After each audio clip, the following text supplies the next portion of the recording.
The corporate media's efforts to gaslight America about critical race theory in schools continues. Take a look at this clip from CNN. So, Ellie, do these vocal opponents of critical race theory actually understand fully what it is? No. And why should they? It's an academic theory mostly taught at the grad student level. All right, so mostly taught at the grad school level, though. That's not true, of course, because we just saw the two largest teachers unions threaten parents in states like Florida, which has passed laws banning CRT. We've also seen tons of video of parents step up these school board meetings and sound the alarm about CRT infiltrating elementary schools. Let's talk more about this and welcome in journalist, author, and host of the Trish and Tell podcast, Trish Regan. Trish, great to see you. Good to see you too, John. All right, so, people have looked into this as it relates to teachers' unions, specifically the New York Teachers Union, funded a long time ago, has deep roots and ties to the Communist Party. And obviously that was a long time ago, but we still see some of the talking points from critical race theory. If you've taken a close look at it, it is sort of an esoteric idea that dates back a long time, but the way it's used, that's what we hear parents complaining about in school boards now, school board meetings, I should say, and some of them are elementary school parents. So why do we hear from, like this reporter from Vice News there and other places, that this isn't really happening, that critical race theory really isn't something that parents of elementary school kids should be worried about? Well, first of all, she's right in that it did originate in grad schools. But she's wrong when she thinks it hasn't permeated everyday society. It absolutely has. It used to be this sort of arcane theory, right, that you hear about 30 years ago, 20 years ago, even in academia, specifically coming out of law schools. And now it's morphed into everyday mainstream society. And by the way, 20, 30 years ago, it was kind of cuckoo, right? Like people knew that it was sort of this arcane, weird theory that academics like to talk about, but it hadn't actually made its way into the mainstream of society. Now, it's very much mainstream in society. And the challenge with this, as I see it, and as every parent should see it, is that you want to embody your children with a sense of confidence that they can accomplish anything they want to accomplish in this country, right? The American dream is alive and well.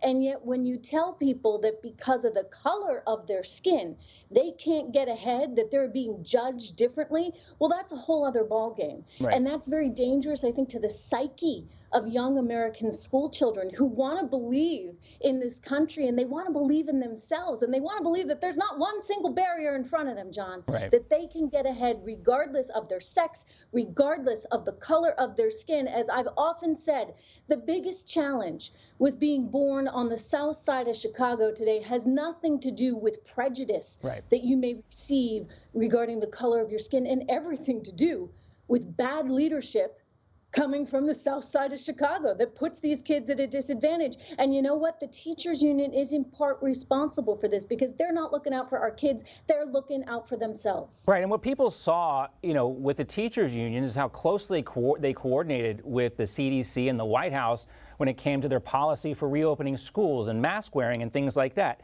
And your point, I think, Trish, is so important, though, about these predetermined outcomes that critical race theory instills in kids. And that is the issue that these parents take the most with critical race theory, is that with this philosophy, kids are taught at a very young age that you are destined for a certain station in life because of things you cannot control. And that is completely against what I was taught in public school when I was growing up. I imagine that's completely against what you were taught growing up as well. Yeah, no, I was taught you can be anything. I grew up, on a dirt road in a little tiny town in the live free or die state of New Hampshire. And I was taught, you can go as far as you can imagine.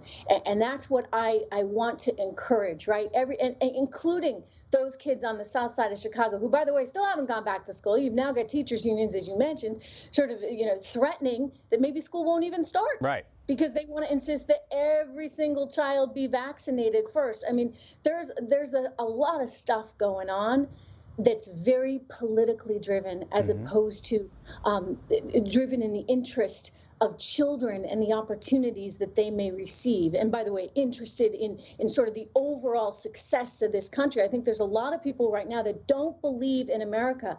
You saw just yesterday, the Black Lives Matter movement, the chapter out of Utah, said that the American flag is racist. I'm like, oh my gosh, they said, if you're flying the American flag, then you're a racist. I mean, this is crazy talk, and yet it's been green-lighted by the media, by the likes of CNN and other corporate media types that somehow want to give this stuff oxygen. And it really is not good for our young people, and it's not good for the country, John. Right. I mean, if anything else, it sends mixed messages to our kids, because on one note, they talk about how, come to America, everybody's welcome here, wide open, but at the same time, you should also hate America, right? That's kind of the message, the mixed message, and it's very confusing for kids. Well, it's confusing. And look, I'm a big believer, as you know, in the First Amendment. If you want to go burn the flag, right. I think you're a pretty despicable, horrible, awful person. But in this country, you can do that. But we should start, I think, with a little bit of patriotism and a little bit of optimism. Can we not have a little optimism that this is still the greatest country on earth, that so many people are living in freedom today? You saw Cori Bush, the representative out of Missouri, trying to compare present-day America to apartheid? I mean, how insulting is that for anybody who's actually lived through apartheid? I mean, this is very dangerous rhetoric. And while I believe in people being able to say whatever they want, there should be some decorum from our lawmakers. There should be some overall sense that we've got to believe in the country and believe in our future. And that's what we want to impart to young people today. Yeah, I know. And it's hard for kids today, too, when they see people like Chicago Mayor Lori Lightfoot, who refuses to take any responsibility for what's happening in our city. President Biden was there in Chicago yesterday and met with Lightfoot. But I wanted to focus on something that she said in an interview she did recently, and she was asked about the criticism she's received in relation to the rising crime there. Here she is. How much of this do you think might have to do with the fact that you're a woman, and specifically a black woman? About 99% of it. Women and people of color are always held to a different standard. I understand that. I've known that my whole life. And the Tribune or whoever can write what they want. What I'm doing is fighting for the residents of the city. I wonder about the victims of crime in Chicago and how they think about that. And they think, well, my child was shot or my business was destroyed. So really, it's not really anything here. It's just because the media thinks Lori Lightfoot is a bad person because she's black and, a lesbian.